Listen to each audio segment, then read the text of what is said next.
Bonjour à toutes et tous, vous écoutez First Print, votre podcast préféré du reconfinement. Et oui, vous êtes coincé chez vous peut-être et vous avez des envies de lecture, c'est fort compréhensible. Eh bien ça tombe bien, on est là pour vous parler de comics, de bande dessinée, de lecture. Pendant le reconfinement, ce sont les back issues du reconfinement. Voilà, j'ai dit 3 fois déjà le mot en même pas 30 secondes. C'est signe que je n'avais pas préparé cette introduction. Mais aujourd'hui, j'ai surtout le plaisir d'accueillir Phobos avec nous. Hello. Coucou Phobos, est-ce que tu vas bien ?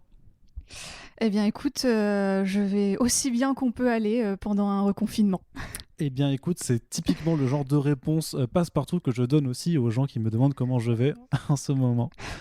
Phobos, tu es podcastrice avec le Outrider, donc podcast dédié à Star Wars. Tout à fait.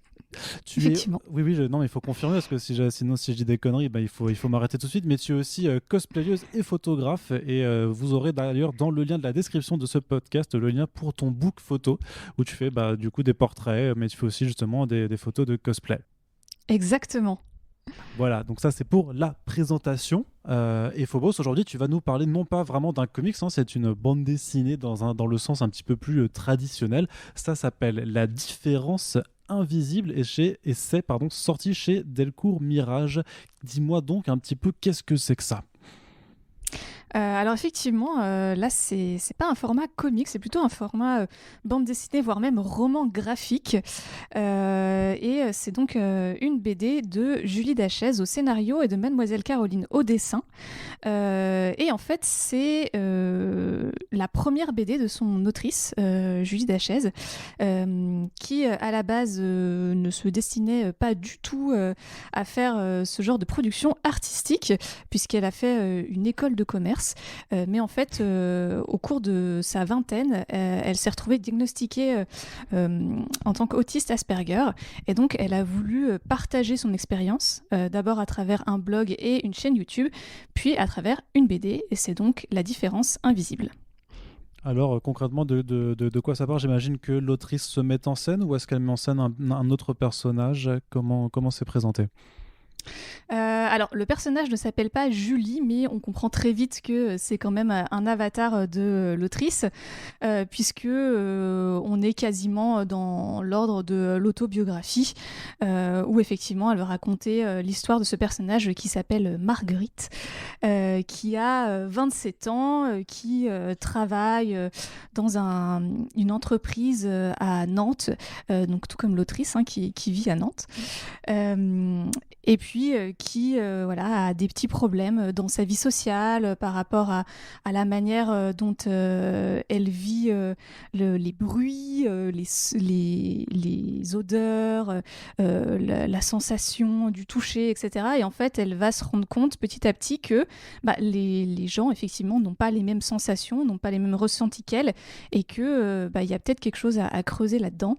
Et donc, à peu près au milieu du livre, elle se rend compte qu'elle a sûrement qu'elle est sûrement autiste Asperger, et donc elle va entamer une démarche pour confirmer ce diagnostic. Et puis la fin du livre, c'est un petit peu sur son futur, quels sont ses futurs projets. Et pour le côté autobiographique, effectivement, la BD se termine sur une séance de dédicace, puisque l'héroïne du livre, Marguerite, a aussi écrit un livre pour raconter sa vie. Donc voilà, c'est vraiment basé sur la vie de Julie Dachez, ou Daché d'ailleurs, je ne sais pas exactement comment ça se prononce.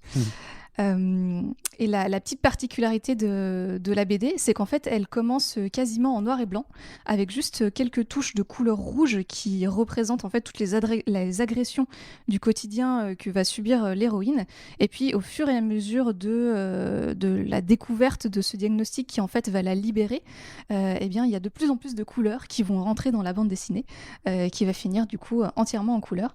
Donc voilà, il y a aussi cet aspect artistique qui est assez intéressant. Ouais, l'utilisation vraiment de la couleur, pas juste enfin au service de la mise en scène et de la progression de l'histoire, effectivement. Parce qu'au début, j'étais en train de regarder les premières planches qu'on peut voir sur certaines previews. Je me disais effectivement que c'était en noir et blanc, que ça avait l'air un peu tristoude.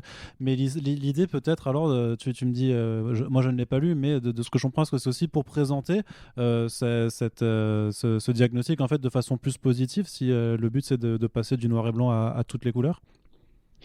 Exactement, parce qu'en fait, euh, c'est une condition qui est souvent décrite par les personnes qui n'en sont pas atteintes comme étant un truc, voilà, c'est une maladie, c'est absolument horrible.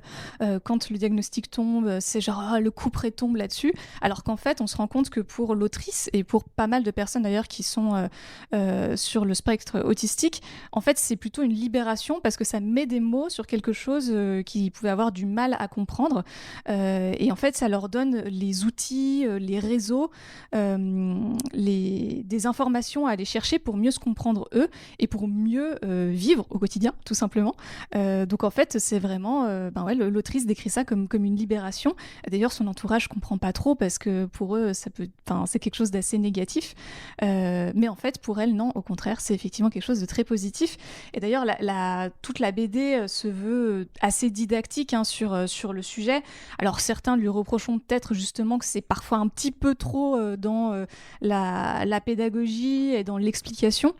Et d'ailleurs, à la fin de la BD, on retrouve un espèce de petit livret, quelques pages, qui explique de manière assez simple, en fait, qu'est-ce que c'est le syndrome d'Asperger, qui donne quelques pistes sur comment c'est traité en France, pourquoi est-ce que c'est sous-diagnostiqué chez les femmes.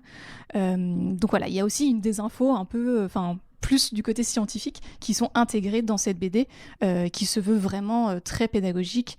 Et d'ailleurs, l'autrice se met un moment en scène où elle explique que sa volonté de faire cette bande dessinée, de la même manière qu'elle a ouvert son blog et sa chaîne YouTube, c'est vraiment de renseigner un petit peu mieux les gens sur cette condition et cette particularité. Ok, c'est marrant parce que le même, en fait, j'étais en train de dire que par rapport au dessin et à cette ambiance artistique, ça me fait un petit peu penser à un film d'animation qui s'appelle Mary and Max, qui était aussi en fait avec en noir et blanc, mais avec des touches de couleurs éparses. Je sais pas si ça t'a rappelé ça aussi, si tu sais s'il y a un lien un peu entre les deux. Non, je t'avoue, mais je connais pas ce film d'animation. Ah ouais. Ok. Écoute, ça me dit rien, mais j'irai voir, écoute. très bien. Bah ouais, je te recommande fortement parce que ça parle aussi. Alors du coup, c'est l'amitié entre une petite fille et un vieux monsieur qui a Asperger. Et je viens juste de vérifier parce que moi, je l'avais vu et je vois bien que c'est la même. En tout cas, artistiquement, il y a des similitudes dans cette approche de l'utilisation des couleurs. Mais dis-moi, Phobos, pourquoi recommandes-tu cette bande dessinée? Pourquoi l'as-tu choisie pour ces back issues du reconfinement? Écoute, c'est une BD qui est finalement assez touchante parce que, mine de rien, ça reste une condition qui est assez mal connue, qui est souvent assez mal traitée au niveau journalistique en France, en tout cas. Et donc, je pense que c'est assez important en fait de mettre un petit peu en lumière des fonctionnements neurologiques qui sont différents. Et là, c'est d'autant plus intéressant que du coup, Julie Dachès est vraiment atteinte du syndrome d'Asperger, donc elle va vraiment raconter son expérience à elle. Ça serait pas une histoire qui serait vue d'un point de vue externe ou médical. Voilà, elle va vraiment pouvoir parler de ses ressentis à elle, et je pense qu'aujourd'hui, sur plein de sujets d'ailleurs, pas que sur le sujet du handicap ou des fonctionnements différents, on a besoin en fait de personnes qui puissent parler de leurs propres ressentis, de leurs propres expériences. Donc voilà, je la trouve très importante, et d'un point de vue plus personnel, ça fait quelques années que j'essaye de mieux me comprendre moi, d'explorer un petit peu comment je fonctionne, et donc forcément c'est toujours intéressant d'avoir des récits sur ces sujets-là, parce que ça pousse toujours à se poser un petit peu des questions et en tout cas à réfléchir sur la manière dont soi on fonctionne. Je pense que c'est toujours plutôt pas mal de faire ce petit travail introspectif. Ok, c'est quelque chose, c'est une BD qui est sortie il y a longtemps, que tu as découverte récemment? Alors c'est sorti en 2016, donc ça reste encore assez récent et c'est toujours d'actu, hein, ça a pas pris une ride. Et d'ailleurs depuis, donc l'autrice Julie a également sorti plutôt un roman qui s'appelle Dans ta bulle et qui continue d'explorer donc le sujet du syndrome d'Asperger. Ok, donc un diptyque sur une même thématique, si je comprends bien. Tout à fait, que je recommande aussi, qui est pas mal du tout. Ok, très bien. Bah écoute, merci beaucoup Phobos. Donc ça s'appelle La différence invisible, c'est disponible chez Delcourt Mirage, c'est vendu au prix de 23,95 € et donc c'est recommandé par Phobos présente avec nous aujourd'hui. Je te remercie donc pour cette recommandation qui pour le coup nous fait vraiment complètement sortir de nos habitudes chez First Print et c'est une bonne chose. Moi j'apprécie clairement d'ouvrir un petit peu les frontières de l'art séquentiel avec toi et je te dis à bientôt pour un prochain Back Issues puisque je tease que tu reviendras nous voir très prochainement et parmi les auditeurs et auditrices n'hésitez pas à nous dire si vous êtes intéressés pour aller découvrir cette œuvre. En tout cas on espère que vous passez un reconfinement qui lui aussi se passe aussi bien que possible et on se dit donc à très bientôt pour le prochain podcast. Salut! À très bientôt!